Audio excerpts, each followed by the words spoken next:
tem um esqueminha para o pessoal, né? Então, a segunda aí, tentativa de assistir Medeia, né? Hoje aqui no Cineclube. Eu mandei um esqueminha que o Pasolini comentou bastante esse filme, né? E a adaptação dele, que não é uma adaptação do Eurípides, é uma releitura, né? E tanto que ele não, a gente, enfim, eu estava fazendo esquema a partir do livro, eu reli, né, hoje, aí eu falei, não, eu vou... Mas aí eu vi que no filme não tem um monte de personagem, né? E no livro também não aparece. No filme tem, por exemplo, o Pleias, né, o tio dele que rouba o trono dele, né, meio o Hamlet, né, meio que copia essa parada aí também, né, do tio que rouba o trono. E começa com Centauro, né, o Quiron, ou Quiron, criando, né, o Jazão. E aí, então, é interessante ver que ele também passou a infância, né, cresceu no exílio, né? Depois ele e a Medeia vão ser dois exilados, né? Mas ele passou por essa experiência, né? E aí, então, a gente vê o primeiro rei que aparece é o tio dele, pedindo para ele fazer uma missão impossível, que é trazer o Velocino de Ouro. Eu fiz questão de, no nosso esqueminha, explicar a origem do Velocino de Ouro, que não tem no Medeia, mas tem em outras histórias, né? Outras... é, é, era a pele, né, de um carneiro, né? O velo de ouro, né? A pele de um carneiro, e esse carneiro alado ajudou a salvar duas crianças que iam ser assassinadas pela segunda esposa do pai deles, por ciúmes, né? Da primeira esposa. Então, as duas crianças iriam ser assassinadas, e aí esse carneiro alado salvou as crianças, uma delas caiu no mar, e a outra conseguiu chegar na cidade da Medeia, né? E aí, quando o garoto, né, que era um casal, quando o garoto chega na cidade, ele oferece o carneiro como sacrifício, e aí aquela pele, né, do carneiro acaba virando um símbolo de riqueza, prosperidade, enfim, lá para a cidade da Medeia, né? Então, eu fiz questão de falar isso, que é Cólquida, né? A cidade dela, e que, enfim, no mapa seria mais ou menos o norte da Armênia, né? Então, a cidade dela não fazia parte do mundo grego, não compartilhava da razão grega, da polis, dos mesmos mitos ou dos mesmos deuses. O Pasolini ele fez uma distinção bem clara que no Eurípides, enfim, os comentadores fazem na verdade, fazem uma junção, né? O Pasolini ele separou a Medeia como se ela fizesse parte de um mundo mítico, rural, arcaico, e o Jazão como se fosse o homem do mundo moderno, racional, laico, enfim, que ainda existia assim os deuses nos discursos, mas era tudo muito encaixadinho, né? Dentro da cultura deles, né? Que a Medeia não compartilhava disso.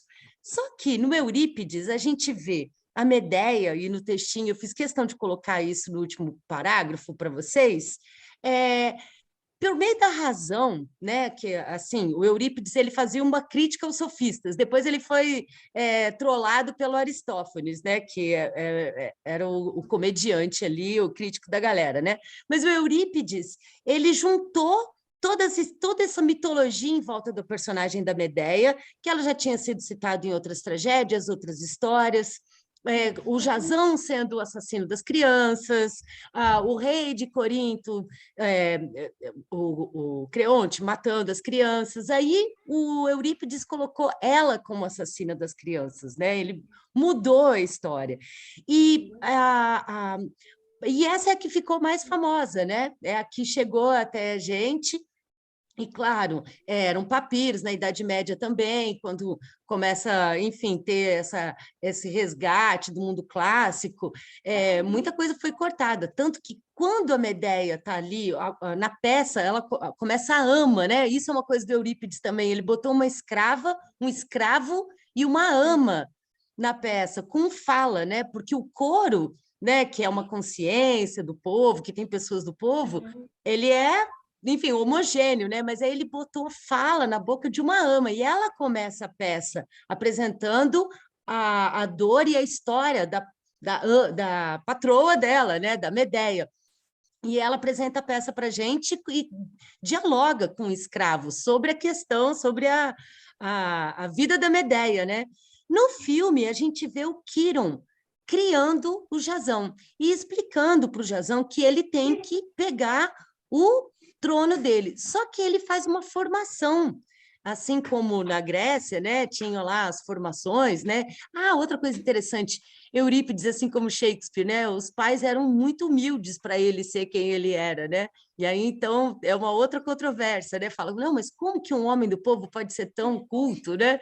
Ele teve uma educação integral? Isso também é uma coisa interessante, que o Jazão tem essa educação por meio do centauro, né? Do Quirón, e ele é preparado para pegar o trono dele. E o tio dele já estava esperando, então deu essa missão impossível, falou, eu quero o Velocino de Ouro, achando que ele ia morrer.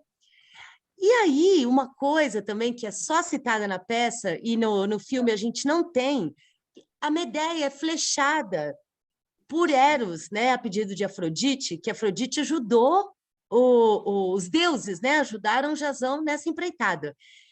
A Medeia é flechada, então ela se apaixona pelo Jazão, né? E aí ela ajuda o Jazão, traindo o pai, matando o irmão, esquartejando o irmão, deixando os pedaços do irmão pelo caminho para atrasar o pessoal que está correndo atrás deles, para eles poderem fugir, né? E quando o Jazão chega, né, para o tio, que não aparece na peça, mas aparece no filme, com o Velocino, o tio não dá para ele, fala, você tem que entender que os reis podem não cumprir as suas promessas.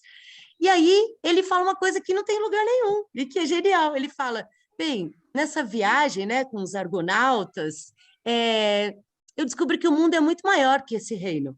E aí ele desiste.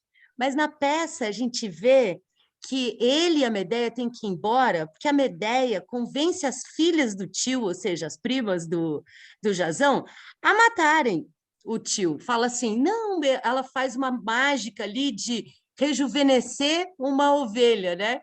Aí falou, vamos fazer isso no seu tio também. Aí então as filhas vão e matam o pai para rejuvenescer, né? A Medeia, por meio do discurso, é isso que eu queria falar, por meio do discurso, por meio da inteligência, por meio da razão, que era uma coisa masculina, né? Ela convence todo mundo a fazer o que ela quer, né? E aí a gente vê que ela engana todo mundo para tentar, enfim, agradar o Jazão, que é o grande amor da vida dela, né? E flechada, mas ela faz isso. E no filme ela pede: me leve embora daqui, né? Eu te ajudo, em troca você me leva embora daqui. Chegando em Corinto, o Jazão casa com a Gláucia. No filme tem um corte e tem um encontro dele no dia do casamento dele com a Gláucia, com um centauro. E são dois centauros, um da imaginação dele da infância e um centauro dos dias atuais. Porque o centauro faz parte desse mundo mitológico que o Jazão também sentia uma atração, né? E que não tinha lugar nesse mundo moderno, racional, grego, né? O centauro foi o criador dele e ele via o centauro com a animal e como homem, né? E aí ele adverte ele sobre a Medeia, né? Você vai abandonar a Medeia, né? E a gente pula partes. A gente entende que a ama ajuda ela e que o coro vai ajudar ela. E, além disso, também o Deus Sol, que é o tio, é o vô dela, né? Vai ajudar ela na vingança contra o marido, contra a noiva do marido e o pai da noiva, por meio do discurso. Ela é completamente racional, né? Inteligente, e ela convence as mulheres de Corinto a ajudar ela na empreitada, né? E até o Jazão, ela convence ele também que tá tudo bem, eu vou levar uns presentinhos aí para sua esposa. E aí o Pasolini faz em cena a morte da esposa e do pai da esposa duas vezes, né? E aí, então, não é problema. Eu estava revendo, peraí, eu acho que eu errei aqui, deixa eu ver de novo. Mas ela já morreu. Ah, não, morreu diferente. Ele faz duas vezes. E a forma que ele usa para contar a história é para trazer isso para os dias de hoje, né? E O Benjamin tem essa coisa, né? A obra de arte transforma a sociedade, que transforma a obra de arte, né?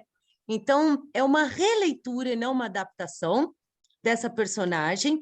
Eu coloquei também aquela fala da Medea, que é impressionante, né? Dela falar assim, prefiro ir para 3 guerras do que parir, né? Enfim, ela é fortíssima, né? Falando da condição dela de mulher, né? No livro, a gente tem mais empatia com ela do que no filme, mas eu vou deixar para a gente conversar depois. Isso tudo que eu falei não é spoiler, gente. Isso é 5 antes de Cristo, né? Enfim, e a única forma de assistir o filme é conhecendo a história, né? E vendo a insistência dele de mostrar a diferença desses 2 mundos. Vera, quer falar? Só uma coisinha, que você falou, eu estava pensando o seguinte, ela usa a razão, sim, para convencer todo mundo, mas ela usa a razão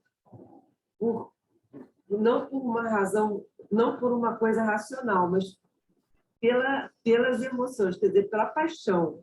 Ela foi flechada pelo Eros, né? Então ela perdeu a razão, ficou apaixonada e ela sofre. Ela não tem uma motivação racional. Ela tem uma motivação Passional. apaixonada, sofrendo, né? Mas ela consegue usar a razão para convencer as pessoas de é uma mulher bem-sucedida. Né? É uma mulher bem-sucedida. É. É, é interessante, né, ver essa escolha, porque da mesma forma que o livro começa já com tudo acontecido, né, assim, né, ela prestes a se vingar, no filme tenta fazer uma cronologia a partir do Jazão, mas já mostra ali na cultura dela, já introduz o Jazão chegando. Ah, é isso. O Jazão, quando ele vai pegar o Velocino de Ouro, ele tem que arar. Isso também não aparece. O pai dela fala, não, tudo bem, você pode vir aí pegar o Velocino, não tem problema. Mas você vai ter que arar um campo, aparece isso no filme. Só não aparecem os touros, que ele tem que usar o chifre para arar e que cospem fogo, e nem o dragão, não aparece. Aparece o irmão dela, que também é personagem de outro enfim, é um ator que estava ali, ou não um ator que estava em outros filmes do Pasolini também, né? E aí a gente reconhece isso. Aí o filme foi interrompido por falta de internet, né, da outra vez. Mas eu vou mandar o filme depois para todo mundo e também a gravação desse debate, né, que vai ser bem legal. Né? E aí eu queria jogar uma provocação, né? Por exemplo, o outro Eurípides, né, as troianas, a gente tem a Helena, né, o caso da Helena. O coro, que é feminino também, eles não apoiam a Helena. No Medea, eles apoiam. Então, eu queria assim, que a gente trouxesse para cá e tentasse entender todas as motivações dela, antes da gente poder julgar qualquer coisa, mas que a gente pudesse trazer motivações diferentes do que a gente conhece, ou do que eu falei aqui, né, assistindo a partir da Maria Callas, né? Porque tem horas que ela é apaixonadíssima e tem horas que ela não é apaixonadíssima, né? Então, eu queria jogar essa provocação para vocês, beleza? E para a gente comentar isso, e claro, tem a peça do Chico Buarque, que foi citada também na sessão passada, né? Gota d'Água, que é uma história carioca, né? Em que acontece isso nos dias de hoje, né? E também com essa coisa de especulação imobiliária. Ah, e a coisa mais legal, né? Que tem um corte no livro que é totalmente perda de papiro, perda de. O Egeu, que era o rei de Atena, é amigo da Medeia, né? Ela era muito bem turmada, né? E aí ela lá sofrendo, lá porque o livro é uma DR, né? É uma DR total. E os vizinhos comentando, né?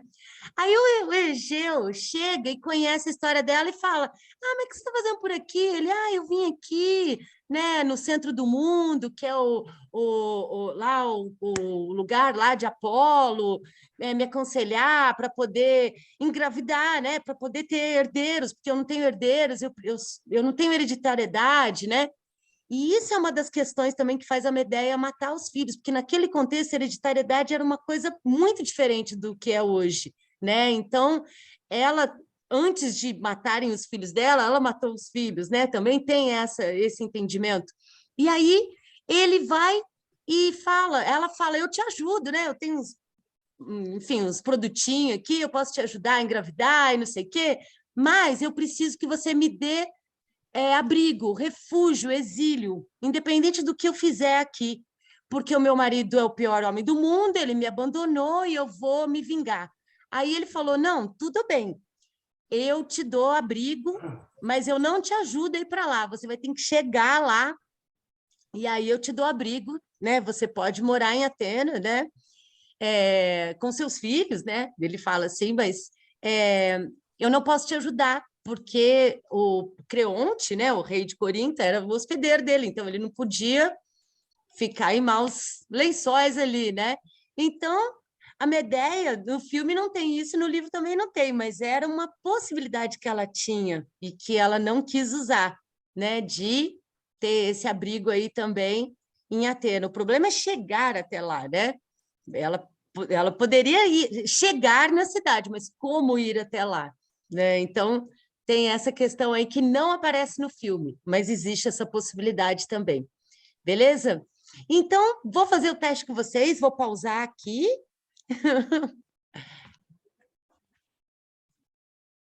Acho que eu liberei de todo mundo.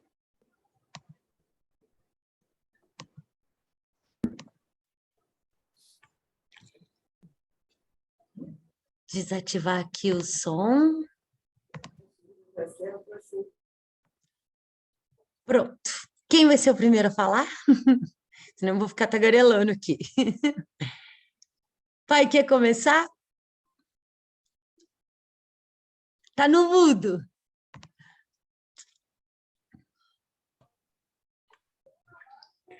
Bom, boa noite a todos. Boa noite. Existe um filme feito pelo Von Trier. Lars von Trier, mas ele fez para a televisão dinamarquesa, né? Com o roteiro do Dreyer. Ele diz que é muito mais complexo do que este. O filme tem apenas Maria Callas como artista, o resto é amador, né?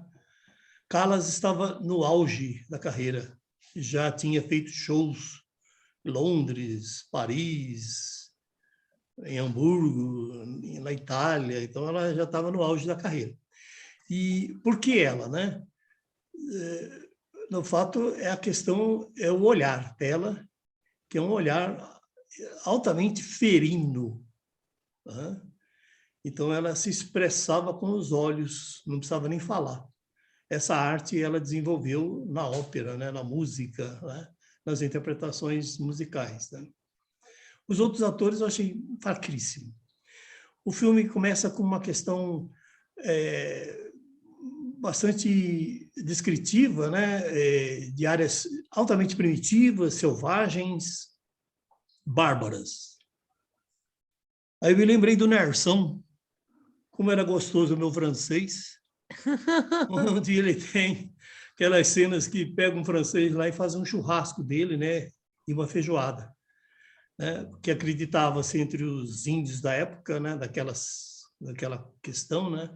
Que alimentando-se daquela carne ficariam tão fortes quanto aquele guerreiro francês que foi eliminado, né? Então, há dois momentos, né? Uma dedicação desse esquartejamento para a natureza, para garantir, né, colheitas, etc., né? E depois, né, com relação ao irmão da Medea. O filme não traz realmente orientações, né? O livro é altamente didático comparado com o filme, né? Se você comparar as duas obras, você vai ver uma grande diferença, né? Um negócio bastante estranho, né?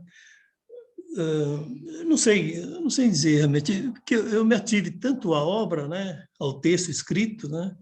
O Pasolini é difícil, é um caboclo muito difícil você entender, né? Então a questão realmente, né, como vocês disseram aí, né? Bom, esse Quiron, que começa educando o Jason é um vagabundo, sem vergonha, improdutivo, um cara à toa mesmo, né? Apesar de ser nobre, né? Ele tinha direito a um trono, né? Medeia não, Medeia era uma questão feiticeira. E ela tinha uma admiração muito grande pelo Jason, amava tal, e foi ajudada por Hera, a deusa máxima do Olimpo, esposa de Zeus. Outro safado sem vergonha, pornográfico, né? Nossa, o capeta. Como que foi Deus, né? Mas isso é a questão dos gregos. Os gregos tinham a questão religiosa muito séria. Tudo era religião. Tudo girava em torno da religião, né? Até a plantação. O velocino de ouro era um objeto de... Possuindo, né? Você teria paz, progresso, produção, colheita, não teria doença, não teria pragas. Esse é um conceito que eu li em algumas obras. Né? Isso, né? Para tornar interessante o velocino. Para que roubar o velocino? Para que ter o velocino? É com esse objetivo. Quiron, aquele personagem estranho, né? Só na mitologia grega mesmo, ele também educa Aquiles. Ele não fica só com Jasão, não. Aquiles não, Aquiles era mais produtivo, né? Não era vagabundo, né? Como Jasão. Tá? Aquela embarcação, né? Aquela jangada vagabunda que eles fizeram, não era aquilo também. Era uma obra fantástica. Argos, o grande construtor, o maior construtor naval da Grécia, construiu um navio chamado os Argonautas, e os seus tripulantes eram as figuras mais importantes. Hércules, até o Orfeu participou. Orfeu, Né? O próprio Jason, né? Medeia vai junto também, né? Um trecho tal, e assim por diante. Um dos navegadores, o principal navegador do navio Argonauta, é homenageado pelo Frei Caneca, quando ele edita um jornal em 1824, 1825, em Pernambuco, na Confederação do Equador, naquela guerra de república. Né? O jornal chamava-se Tifes Pernambucano, em homenagem ao navegador do Argonauta.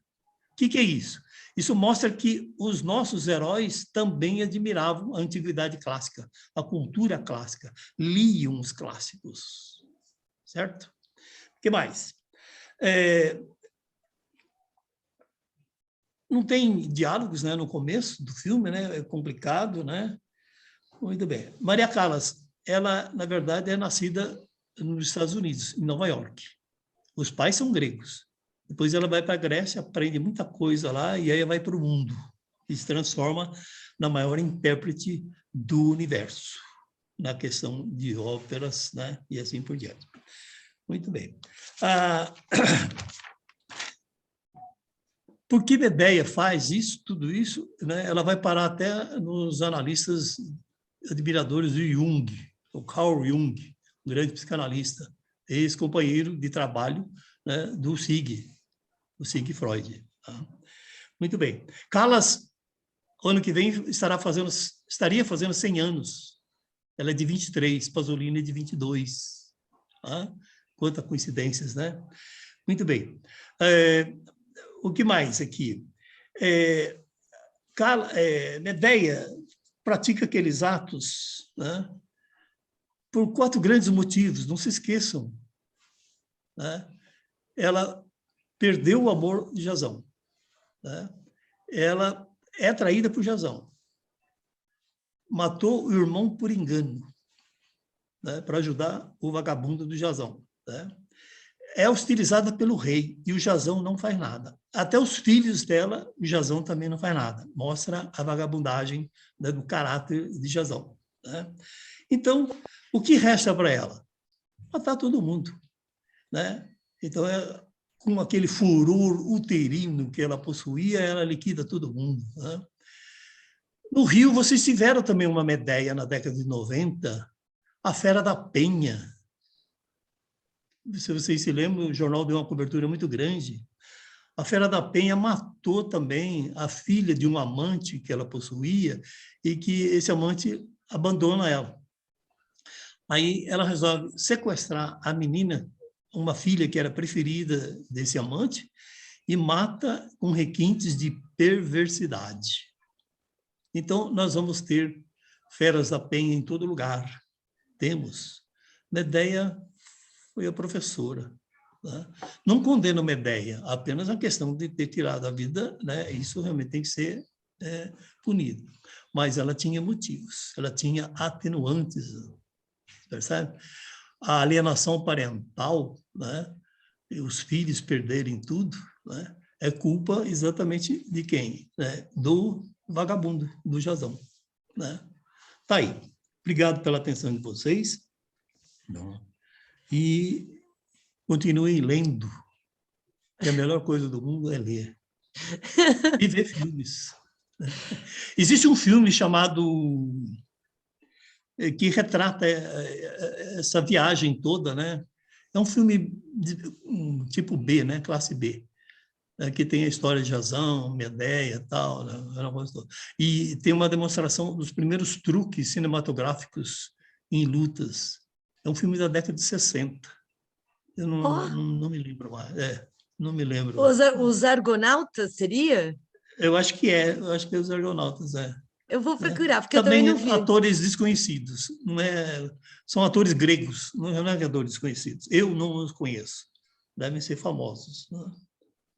Assim, tá aí. Obrigado. Beleza, brigadão, pai. Zé, depois quem quiser se inscrever também, só levantar a mão.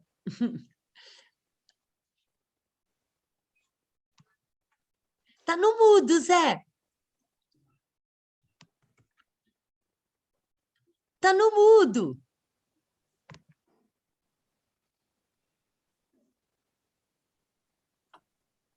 Você tinha me bloqueado. Eu já tinha tirado do mudo e você me bloqueou. Bloqueou todo mundo antes. Não. Bom, alguém me bloqueou, não sei quem foi. Mas. Foi razão. Foi Medéia. Eu confesso a vocês que a minha ignorância quanto a esses textos clássicos aí das tragédias gregas, eu sei que existem as tragédias gregas e que são trágicas e gregas, mas eu me detenho apenas à realização cinematográfica, que eu acho que o uso de não atores é um recurso, né? Talvez para compensar o cachê da Callas, que devia ser caro nessa época. Mas eu acho que são pessoas bem escolhidas, em termos de que tinham rostos e expressões compatíveis. Né?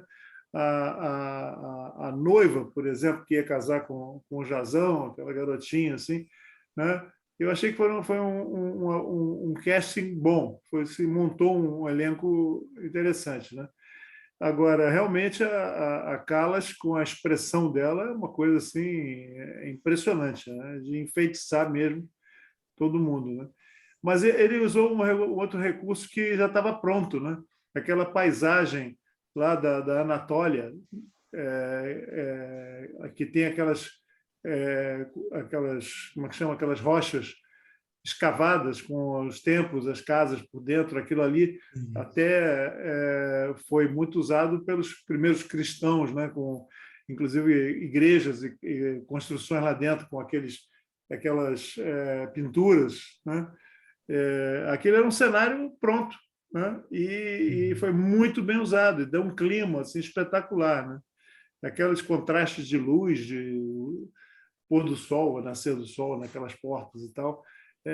Muito bonito, né? Muito bonito. Eu gostei, apesar de ter me dado sono, né? E apesar de eu discordar da Lília quanto a escalar esse filme para o famoso final de domingo que a gente quer dormir tranquilo e feliz. Mas, enfim, né? Distrai a gente das outras coisas terríveis que estão acontecendo. A famosa chuva que a gente estava falando do filme durou o filme inteiro. Só parou agora, pelo menos aqui em casa. Né? Muito forte. Né? E as coisas são complicadas.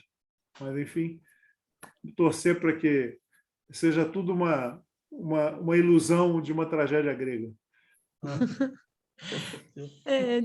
Eu falei no começo que a gente assistiu A Vida de Brian por causa do Pasolini da semana passada, né?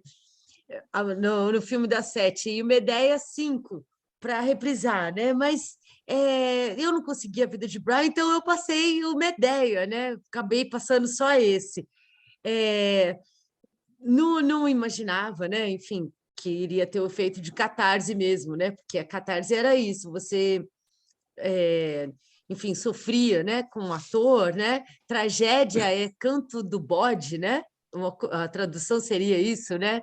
E o bode seria o ator, né? Que daria a vida dele, o sacrifício, né? Da vida dele para representar aquela dor que todo mundo iria sentir, mas que tinha uma função na organização social que é como as novelas, né? De criar uma catarse no público e o público sair dos seus problemas reais e, ao mesmo tempo, depois dessa catarse, não domesticado, mas, enfim, atenuado, né? Vamos dizer assim, eles vão ficar mais calmos, né? Chorar com a dor do outro, esquecendo da sua própria, e aí, de alguma forma, aquilo tinha uma função social, assim como as festas, enfim, as bacantes, né? Que tinham lá a participação das mulheres, e as mulheres eram o único lugar que elas tinham, enfim, um lugar de igualdade com os homens na sociedade, né? Então, nessas tragédias elas promoviam esse clímax, né, essa catarse para esquecer da realidade, mas não foi a minha intenção, né? Eu não imaginava que a gente ia ter essa chuva e, enfim, eu estou super apreensiva também, né?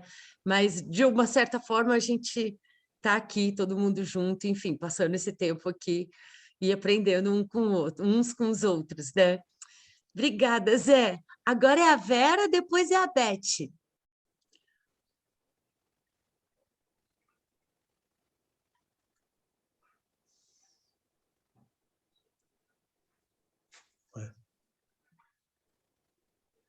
Está no mudo.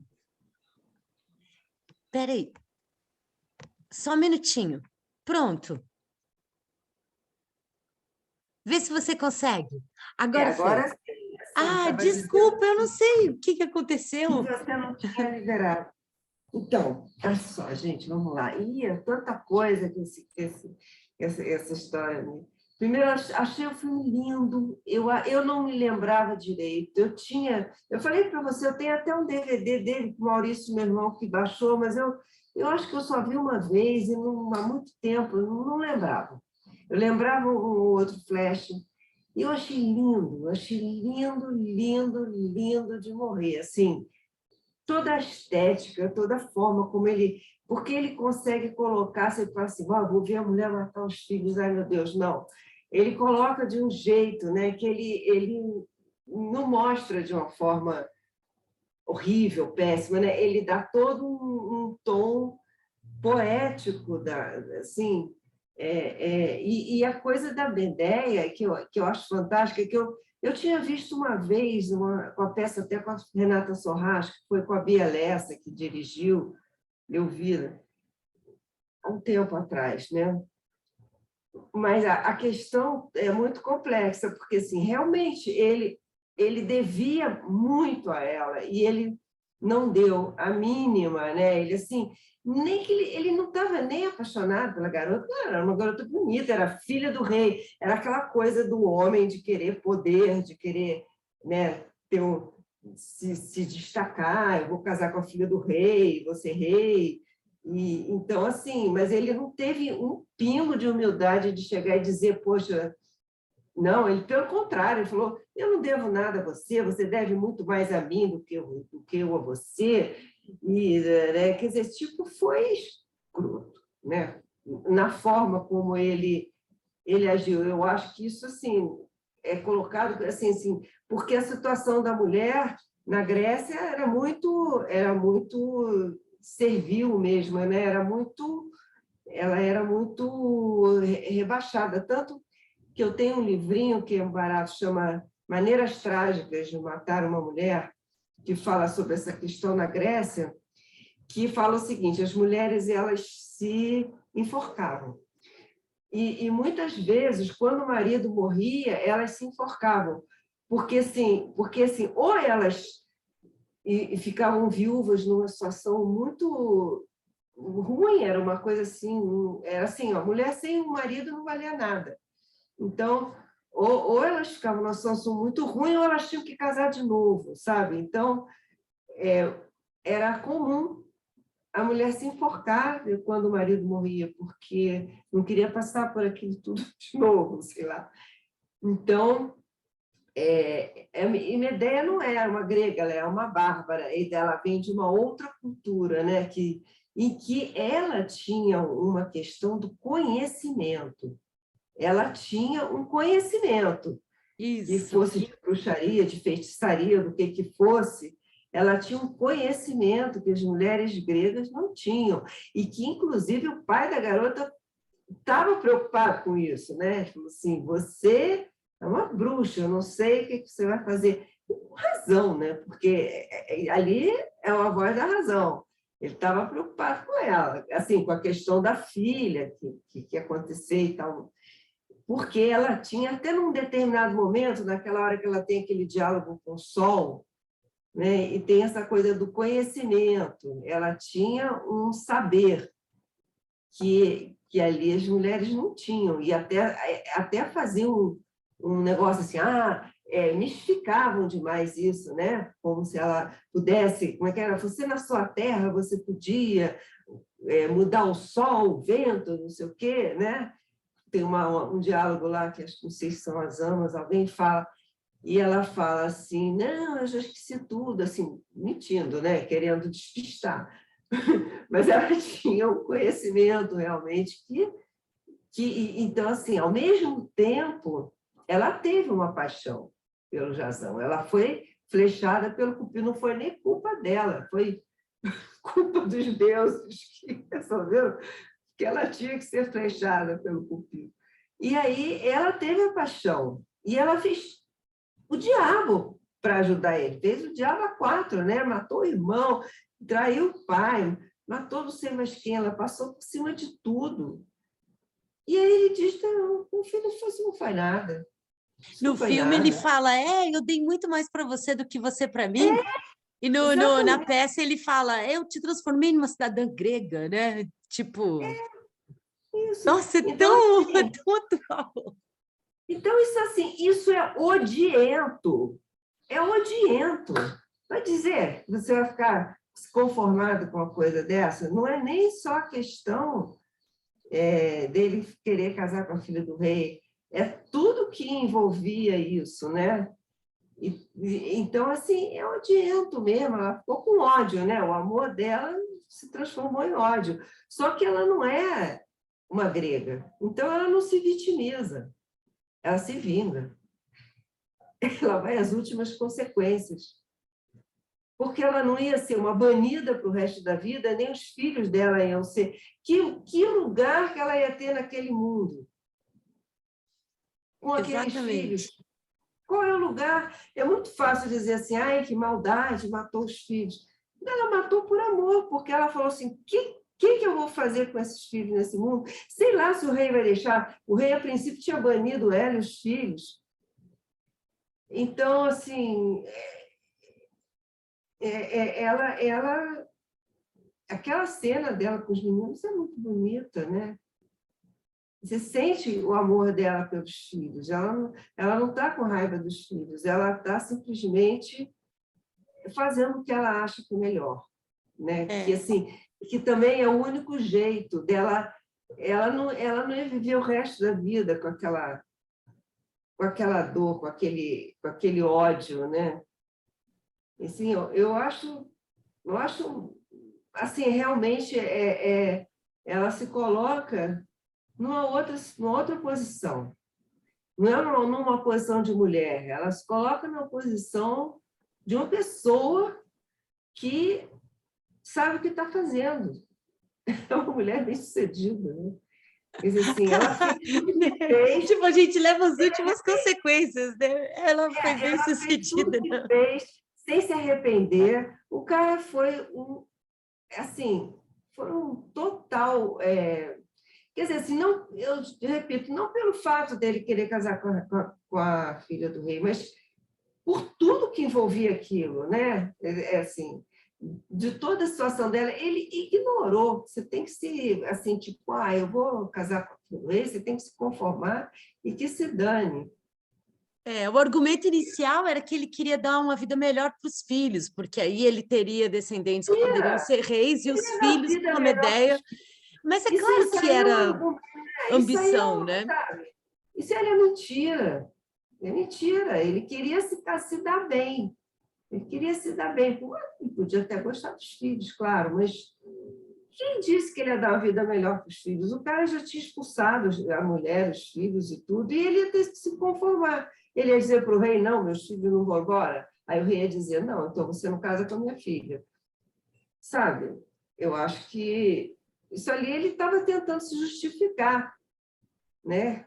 Eu vou poder dar uma vida melhor. Mentira! Ele estava querendo ele se dar bem.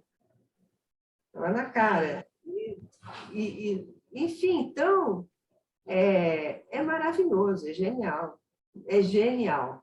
Eu acho que, assim, poucas vezes você não vê isso em tragédia nenhuma.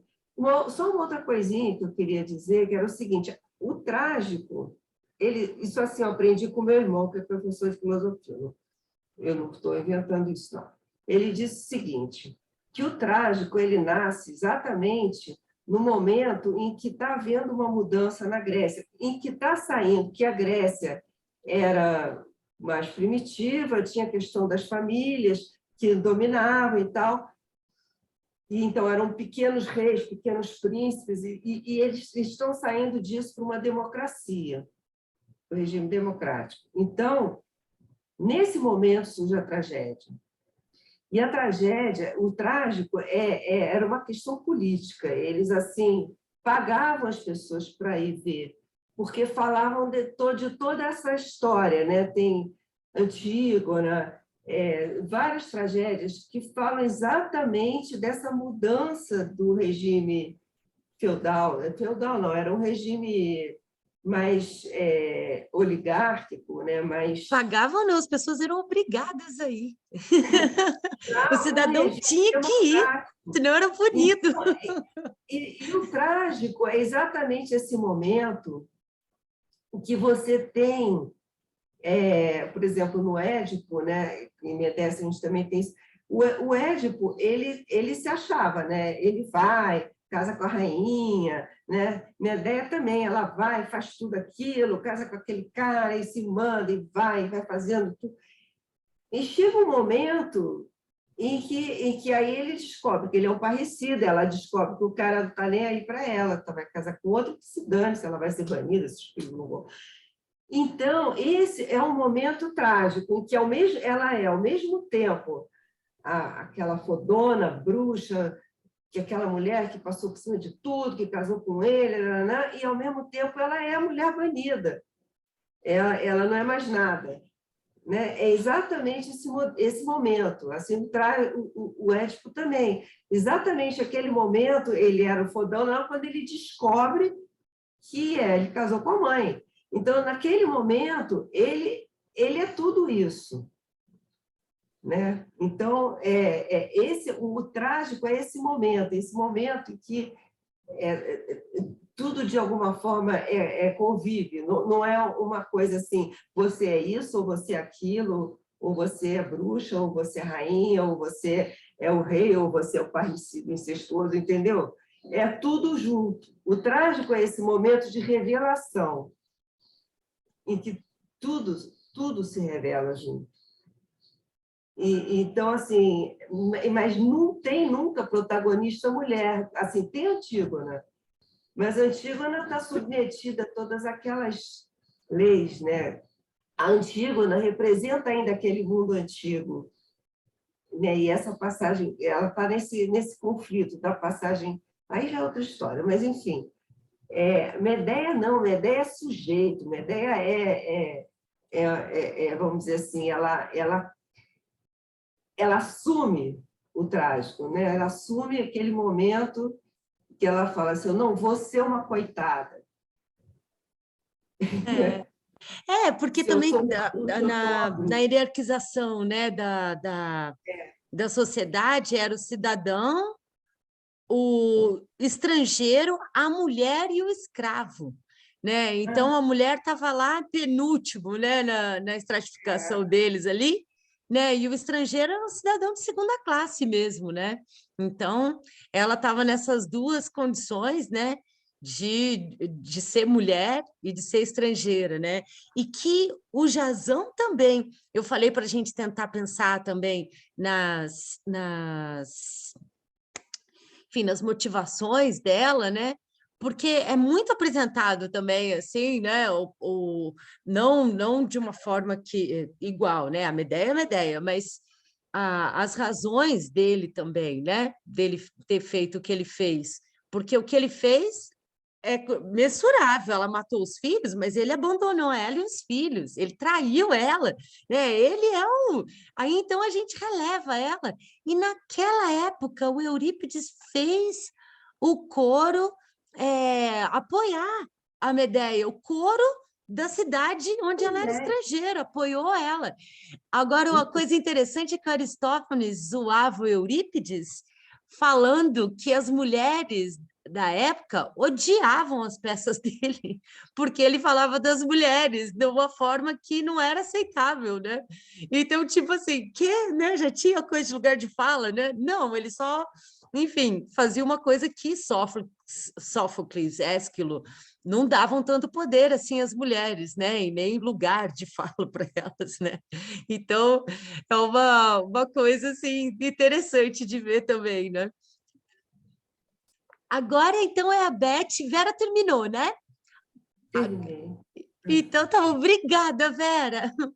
Beth, depois Eliane e depois a Silvia. Oi, obrigada. Bom, você falou o quê? Quem que ficava zoando com o Eurípides, o Aristófanes? Aristófanes, é. Tá. É engraçado ler ele. Eu acho que eu li ele antes de ter consciência de quem era. Eu já tinha lido algumas peças, algumas tragédias, mas não tinha consciência assim, de como era a sociedade grega, lá. Então, o cara, ele tem uma importância. Até no Nome da Rosa, do Umberto Eco, tem uma hora que ele fala que foi perdido o livro da comédia, né? Que tinha a poética e que tinha o livro da comédia, do Aristóteles, né? E que esse livro, enfim, seria a sociedade, enfim, ocidental cristã seria completamente diferente se esse livro não tivesse sido perdido. E aí ele até fala, Jesus era um trollador, né? O Jesus era um zoador, né? Quando perguntavam para ele, Jesus, é muito caro ou pagar imposto, não sei o quê. Aí Jesus falava, mostra a moeda aí. A cara de quem que está nessa moeda? Aí, César. Então, pronto, dê a César o que é de César, né? Aí, tipo, o Humberto Eco faz isso ser uma piada, né? E aí ele fala que isso, que se tivesse a comédia, né? Enfim, e não só a poética, a gente teria outra estrutura na nossa sociedade, né? Judaico-cristã. Mas pode falar, Beth, desculpa. Então, não, tudo bem, achei legal. Eu queria te falar, você falou que na tragédia a mulher era equiparada ao homem? Você falou no comecinho.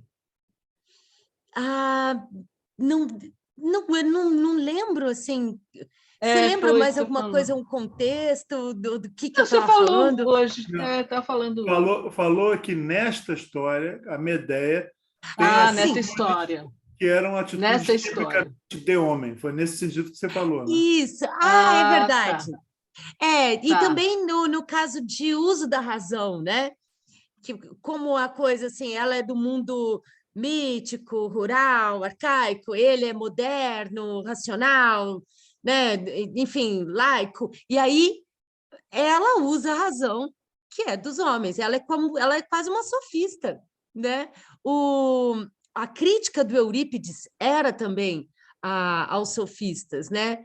Que a ideia da filosofia, a ideia do conhecimento é chegar à verdade, mas os sofistas, enfim, eles usavam um discurso por puro deleite, né? Se tem aqui as troianas, tem a Guerra do Peloponeso, Tucídides, o outro lá, o Heródoto, todo mundo lá falando de Helena. Aí chega o Gorgias e defende Helena, ninguém defendeu ela, mas um sofista defendeu ela com unhas e dentes. No final ele fala, mas tudo pode ser mentira, isso aqui é só um deleite, do discurso que eu usei, né? Ela pode ter mesmo feito tudo de mal e tudo ao contrário do que eu falei, né? Então, eram os advogados, né? Né? Que tinham o discurso, né? E aí o Eurípides, ele estava meio que criticando isso também, né? Na peça dele. Mas pode falar. Ah, tá. Não, é que eu achei interessante. Eu fiz um curso sobre os sofistas e sabe que eu tive uma outra visão sobre os sofistas? Eu também tinha uma visão meio assim, antagônica, assim, mas agora eu acho que não é bem assim. Bom, mas isso é uma outra discussão.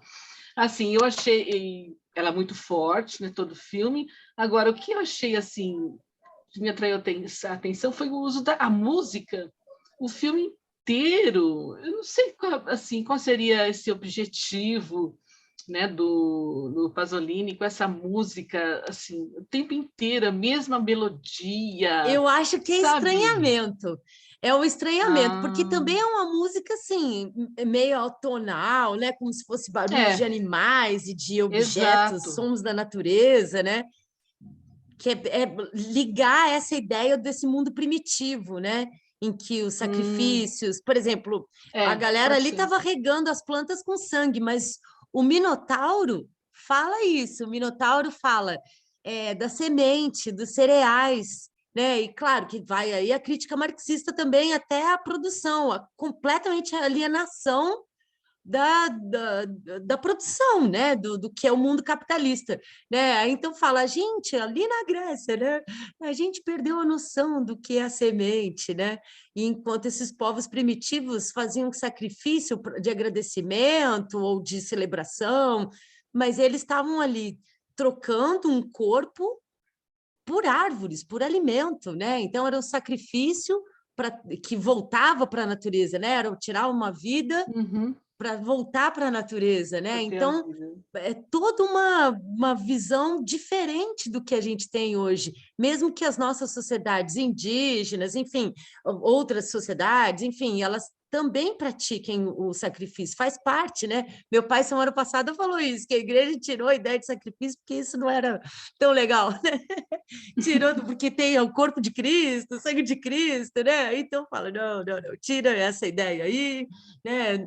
Para não põe uva mesmo, né? Põe o vinho, põe o pão mesmo, vamos abstrair aí que a gente está comendo Jesus.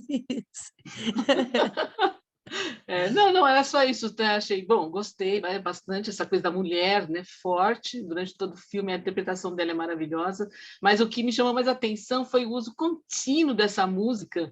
Então, mas acho que é isso mesmo, para remeter ao vivo. Ih, fiquei sem câmera, ao primitivo, de repente, o bar, assim, os começos primórdios da civilização, né? Eu acho que deve ser isso mesmo. Que tem uma hora que a música, não sei, pelo menos para mim, começa até a incomodar um pouco. Então, eu acho que é proposital isso, não é assim, né? Muito triste a Vai música, né? Para mim, me deu uma sensação assim, de muita tristeza aquela música. Assim. Exatamente. Aí pode se referir ao sacrifício, a toda a tristeza dela, né? Essa sacanagem aí que Mas bem é triste colocou. mesmo.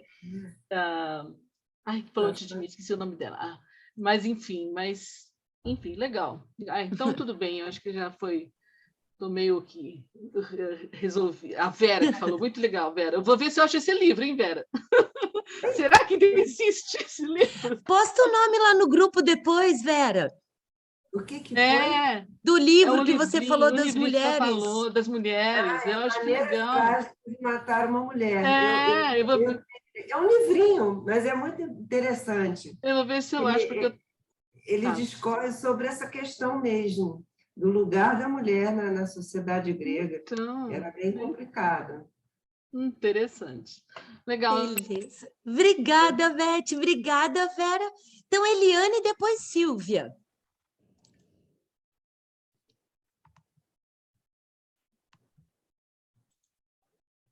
Pode Olívia, eu falar. não me inscrevi para falar, não, mas em todo caso, você colocou o meu nome aí. Eu pensei que você tinha se inscrito na hora que você fez Não, assim. não. Você devia estar fazendo um gesto com o Zé, né? Tipo Devia estar assim. falando alguma coisa. Mas eu acho que já falaram bastante, só para dizer que eu gostei muito do filme, achei o filme lindo. Assim, tudo, o cenário, a caracterização dos personagens, as roupas, tudo, achei maravilhoso. A música também, concordo com a Beth, foi uma coisa que me chamou a atenção. E no final, então, né, quando ela mata os filhos, aquele rapaz tocando aquela música o tempo todo, aquilo me deu uma angústia, uma sensação de tristeza ali, dá vontade de dizer, para com essa música, né?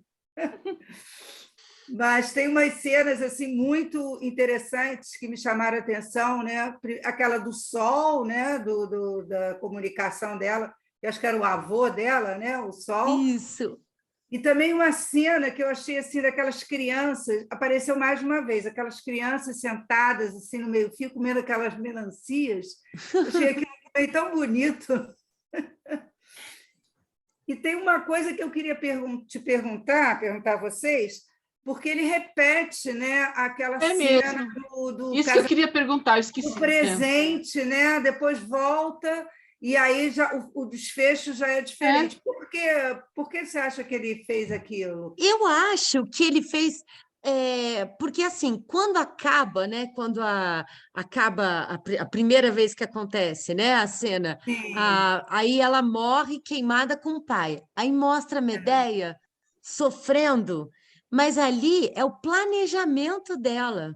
É ela planejando fazer isso. Hum, Na segunda vez, é a realização, né? Como a Vera disse, né? Ela tinha muita consciência do que ela queria. E tanto que ela pediu mais um dia para o Creonte para poder planejar, né? Então, eu acho que o Pasolini, ele refilmou, porque pode ser uma coisa também de até... Nossa, as duas cenas são maravilhosas, né? Mas eu acho que a intenção dele ali é mostrar a consciência dela, né? A construção desse planejamento, né? E depois a execução do ato, né? Então, tipo, de toda forma, assim como Eurípides coloca a gente muito do lado dela, mesmo com esse crime hediondo, né? De matar os filhos, a gente entende as razões dela. O Pasolini, eu acho que ele quis afirmar que ela planejou e realizou exatamente como ela queria, né? Eu acho que é isso, enfim. Não li nada, eu procurei assim, repeated scene, procurei em português, em inglês, não achei, né? Então, é, é. opinião, né? O trabalho dela realmente é fantástico, né? E foi bom, muito bom, gostei muito. Não é só.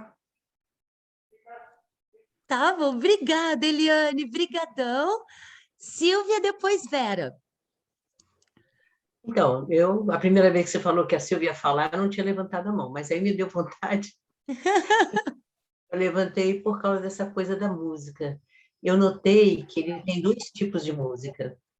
Tem uma música bem que é quase ruído, que é, né, sons de animais, uma música meio gutural, que é toda vez que está no país lá, vamos dizer, dela, tá certo? Ou, às vezes, é quando não está lá, mas ela está conversando com o sol, ou ela está nessa vibe, né? Da cultura que eles chamam de primitiva, não, como é que chama? O, bárbara, né? Isso. Que é, no caso, uma cultura muito forte, muito ligada à natureza, e tal. E a música, ela é isso. Então, não é que tem uma música igual o tempo todo no fundo, ela varia nesses dois. O outro, quando ela está na Grécia, vamos dizer, né? Na cidade, que não tem mais aquelas cabanas, e que tem né? Aquelas construções todas, aí é essa outra música que já se parece mais com os instrumentos, né? Mais, digamos, gregos, é uma música mais light, coisa e tal. Então, eu queria falar isso, que eu notei claramente essa mudança da música com o lugar, ou com ela, mesmo quando ela já está lá no outro lugar, mas né, quando ela está com aquela roupa de lá, ou pensando nos termos, né? mais da terra dela, e aí então volta a música. Então eu senti que é uma coisa para criar esse clima, para dar essa dica, né? E achei muito interessante, achei as cenas, especialmente aquelas que são muito sem palavras, né? Que é um pouco uma coisa considerada que a palavra foi evoluindo, né? E aqui se falava muito menos no começo da humanidade, pelo menos assim os psicólogos acreditam, né? Então a palavra era uma coisa menos usada, e você vê quando as crianças ou lugares mais de natureza se fala pouco, né? E depois passa a se falar muito. Hoje em dia é um horror quando se fala. A mídia, a arte passou a incorporar muito a palavra, né? É demais. É demais, é excessivo. Então, são essas... E aí eu achei muito onírico. As imagens, as cenas são muito oníricas. Elas lembram esses devaneios do sonho, né? Então, são as impressões que eu queria passar. E eu aqui não consegui vir esses outros dias, mas hoje eu fiz questão de vir. Está muito bom, está muito interessante. Obrigada, Silvia, que legal, brigadão. E a coisa desses dois mundos, né? Que ele leva e traz a gente. Eu li, na crítica que eu mandei, né? Tem alguns excertos, assim, de comentários dele sobre o filme, né? E foi em 68, né, que ele filmou. Em maio de 68, né, em pleno maio de 68, ele vai e filma e fica querendo falar do mito, do irracional, de outras coisas que estavam ali em pauta. E ele era cristão, ele era gay, e ele era marxista, e também Dali Freud ali na parada, né? Poeta, né? Então, ele queria trazer a outra forma. E outra coisa, a ideia que na semiologia pensa o passado como metáfora do presente, né? É a forma mais honesta de você olhar para o passado, né? Porque você vai olhar com seus olhos de hoje, você vai tentar entender ao máximo o funcionamento da sociedade, as motivações, as leis, a religião, o imaginário, tudo. Mas você sempre vai se identificar ou identificar a partir do seu presente, né? Você vive agora, o jeito de você entender o passado é com o seu imaginário, com a pessoa que você é hoje. Então, o passado não deixa de mudar nunca, né? O passado nunca o futuro, né, não foi escrito, né? Mas o futuro a gente também planeja todo dia diferente, né? Agora, quem está em constante mudança é o passado, né? E depende das pessoas que vão reavaliar esse passado, né? E aí, então, é isso. Vera? Então, eu só me lembrei de mais uma coisa que eu comecei a falar antes, que é essa questão da razão, né? Eu, particularmente, eu acho que a razão ela só existe para justificar as emoções, os sentimentos. Você dá uma explicação racional, mas o que comanda não é a razão. Mesmo os homens, né? Que eles se dizem mais racionais, mas não, quer dizer, o que motiva são as coisas mais primitivas, os sentimentos mais arcaicos, e você justifica com a razão. Não, é porque isso, Não é. porque aquilo outro. Mas, assim como o Jazão fez, não, é porque nossos filhos vão ter uma outra posição, eu vou ficar rico, eu vou poder... Não, mentira, entendeu? Então, é isso. A razão ela existe mais para justificar o que não é razão. Sentimentos, emoções, o que está por baixo, é outra coisa. Ô, Vera, eu acho que sentimento não é mais primitivo que razão. Sentimento é o que é o ser humano. A gente é isso. A razão explica. E existe uma coisa que eu acho que é um pouco diferente de emoção e sentimento. Emoção é aquele impulso, coisa e tal. Isso é uma coisa meio, que eu posso dizer, primitiva. Agora, sentimento não. É o real, é o mais importante.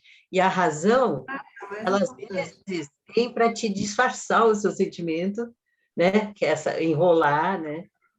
Ou ela pode te ajudar a entender o sentimento, porque a ação e aquilo que justifica a vida é, que eu posso dizer, o sentimento ele não tem limite. A razão é bem limitadinha, o sentimento é bem mais amplo, né? É bem mais sistêmico.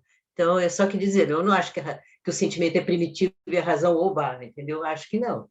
Então, você tem sentimentos que são, acho assim, você tem emoções, talvez, que sejam mais primitivas, que sejam mais, assim, impulsivas, que sejam mais, não sejam bem elaboradas. E aí a razão vem para justificar. Ah, não, é por isso, por aquilo, por aquilo. Mas o que está comandando, na realidade, é a emoção, o sentimento não é a razão.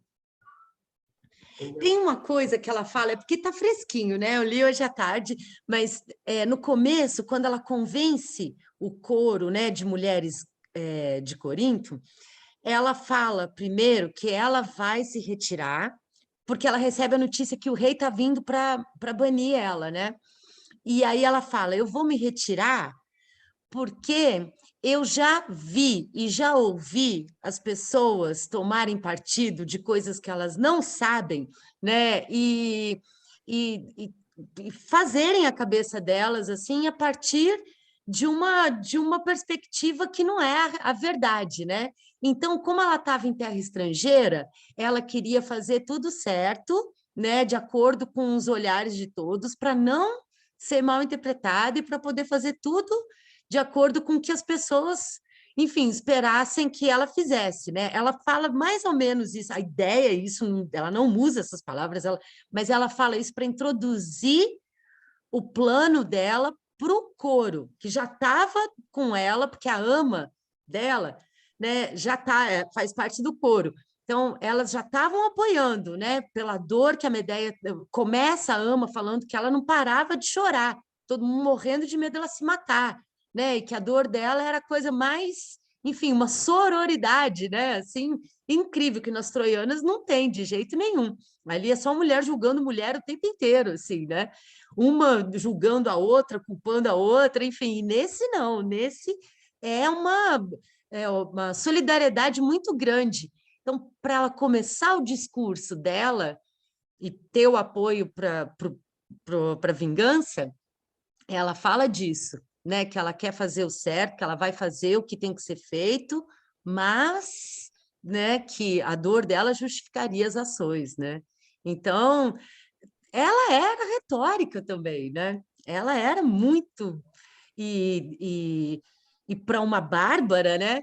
Ela era uma cidadã exemplar até, né? Usando da inteligência e da razão para justificar o que seria irracional, né? Porque assim, pensando a razão e discurso, né? E as ações, como a Silvia falou, da emoção, né? Que são diferentes, né? Do sentimento, da emoção. O que os homens, quando fazem o uso da razão desmedido, porque ali na sociedade grega tinha razão, a gente fala laico, mas os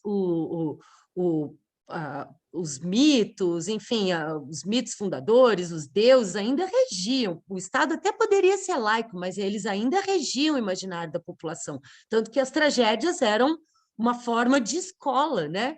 As pessoas eram obrigadas a assistir ali, porque ali era formador, né? Existia concurso, prêmio, mas era uma forma de formar a opinião dos cidadãos, que eram os únicos que podiam assistir, né? Que tinham o privilégio e a obrigação de assistir às tragédias. E aí, então, pensando nessa forma, né, de se passar o conhecimento, de, enfim, formar, né, o imaginário da razão, é sempre uma tentativa de controlar a natureza. E dos gregos, depois no Renascimento, depois no positivismo, o que é a ciência, o que é a vontade deles? É de controlar aquilo que não tem controle, né? Aquilo que eles não têm controle. Então, tanto que o homem até se põe de fora da natureza, né? Ele olha a natureza como um objeto, ele esquece que ele também é, né? Então, a poesia nunca quis fazer isso, né? A poesia sempre quis ser icônica, né? Tipo, como se as palavras fossem as coisas. Então, como se as imagens fossem as coisas, né? Que vai além da linguagem, né? Da língua, né? Vamos dizer assim, não, mas é você usar a sua inteligência e com uma força da imagem, uma força de falar com a coisa, né? Eu falo da árvore, pode ser de forma metafórica, etc., mas eu quero que ela signifique exatamente o que eu quero dizer, né? Então, a poesia não é racional dentro desse pensamento, né? De que você tem um controle, né?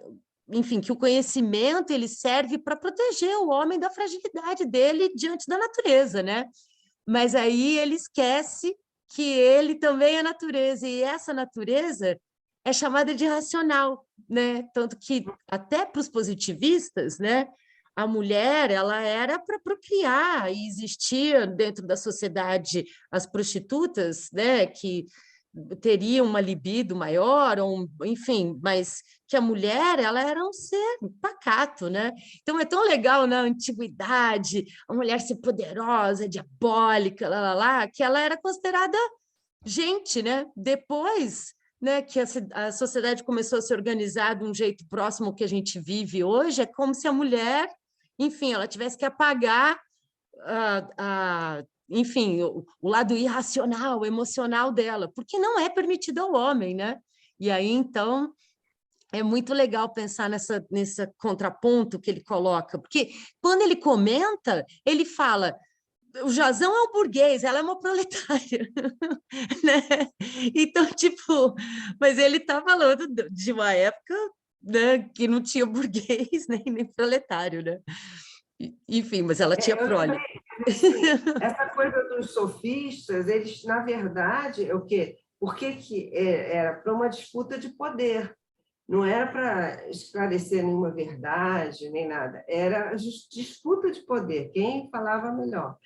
Por quê? Porque na democracia tinha esse jogo, todo mundo ia lá para a praça discutir as coisas, então você tinha que ser aquele cara que sabia falar melhor que todo mundo para poder ter um destaque na cidade, para ter a sua opinião ser ouvida.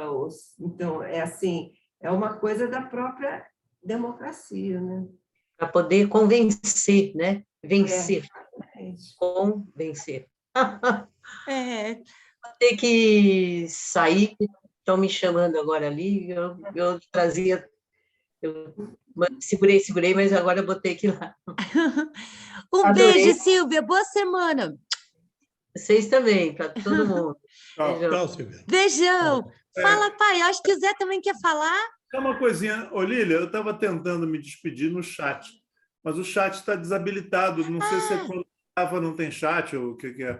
Mas Não. era também para me despedir, que nós estamos realmente desabando aqui. Então tá. Deixa só meu pai falar no finalzinho, aí a gente despede todo mundo. Não, lembrar, Eurípides, ele insistiu no personagem feminino, né? E todos os 4 maiores da dramaturgia, Medeia, né? Depois você tem Alceste, você tem Electra e você tem Hipólito. Hipólito é o nome de mulher. Electra, aquela que depois foi a mãe do complexo de Electra, só que ela não fica com o pai já estava morto. Ela mata a mãe para vingar o assassinato do pai pela própria esposa, né? Então, quer dizer, todos esses personagens que Eurípides escreve sobre mulher é uma tentativa de posicionamento da mulher num perfil, num patamar quase que superior ao masculino. Eu não entendi a crítica feita a Eurípides, né? Então, eu acho que eu vou até rever alguma coisa. E um 5º personagem feminino não é Eurípides, mas é Antígona, que é escrito por Sófocles. Esta é maravilhosa, uma figura extraordinária, um personagem fantástico. Só que tem uma característica desses 5 aí, dessas 5. Ou elas são nobres, ou elas são de famílias de posses, né? Nenhuma das 5 é trabalhadora, né? Então, mesmo porque, né, existia escravidão na Grécia, né? Existia servidão, né? e existia nobreza e etc., né? Então, quer dizer, o destaque é dado por quem, né? E para quem, né? As 5. Antígona é filha de reis, o pai e a mãe eram reis, né? Medeia também era filha de rei, apesar de ser uma tribo meia bárbara lá, né? A Alceste e Hipólito é filha de famílias de posse, né? Então, realmente, a Electra era filha de rei. O pai dela era o Agamenon, aquele que liderou o exército da Grécia contra Troia, né? Ele chega e é assassinado pela esposa, né? Então, realmente, não é qualquer figurinha, não, que Eurípides está escrevendo, né? Beleza, beleza. Então tá bom, pessoal. Gente, boa noite. Boa noite, obrigada. Boa Boa semana. noite, obrigada, Lilian. Obrigada. Obrigada, Tchau, Beth, tchau. Pérola, Tchau, tchau a todos. Zé, Tchau, tchau. Eliane, pai. Beijo, Beijo. filha. Até. Beijo. Boa noite a todos. Boa Tchau, noite, tchau. obrigada. Tchau, tchau. Tchau, tchau.